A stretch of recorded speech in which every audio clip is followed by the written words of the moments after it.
I'm back, everyone. I'm going to start making my favourite wine. This is the one that I've made before and it was magnificent. I have to say that it was magnificent because everyone that had it enjoyed it and I enjoyed it too. Good old strawberry wine. Now, the trick with strawberry wine is a couple of tricks to it. And I'm going to use the bucket because I'm still making my starfruit wine. It's over there fermenting the fermenter still, so I don't have a big enough bucket to make it full 10 litres. I'm going to do something a little different. Now, there's a couple of tricks to strawberries. They're very expensive. One of the tricks to getting cheap strawberries is to go to your local supermarket and ask for seconds. And keep the seconds aside, because they can't sell seconds, and seconds are quite often alright for making wine. They can be a little bit ripe and a little bit squishy, but that's okay, you're going to juice them anyway. But yeah, go and ask for seconds, and unfortunately the supermarket we asked delivered them today, not next week like we'd hoped, so we're a bit caught on fermenting space, but you get that.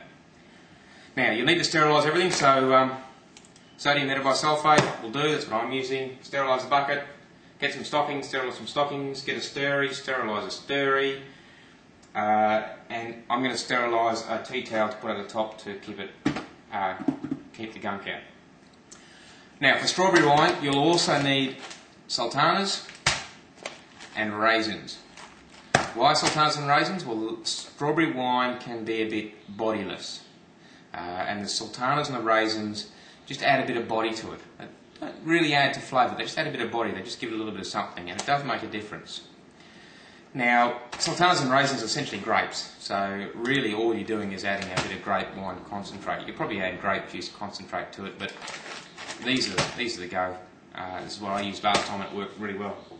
Now, get your strawberries, take the green bits off the top, cut them in half if you want. I often cut them in half, just helps release the flavours. Whack them in your stocking and whack them in your fermenter. And I'm going to go and do that. And also the sultanas, chop them roughly so they're not finely chopped, just so they're broken down a bit. Stick them in a stocking, stick them in the fermenter as well. So do all that, and I'll be back in a sec. Alrighty, all the strawberries have been topped and tailed, and I'll see if I can pick it up.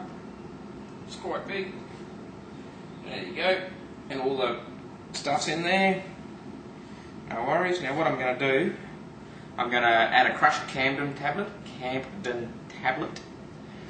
There he is, a little crushed Camden tablet. I'm going to add a teaspoon of citric acid, just to give it a bit of sharpness. I would like to add some peptic enzyme as well, it helps clear it. But I don't have any, so I'm not going to.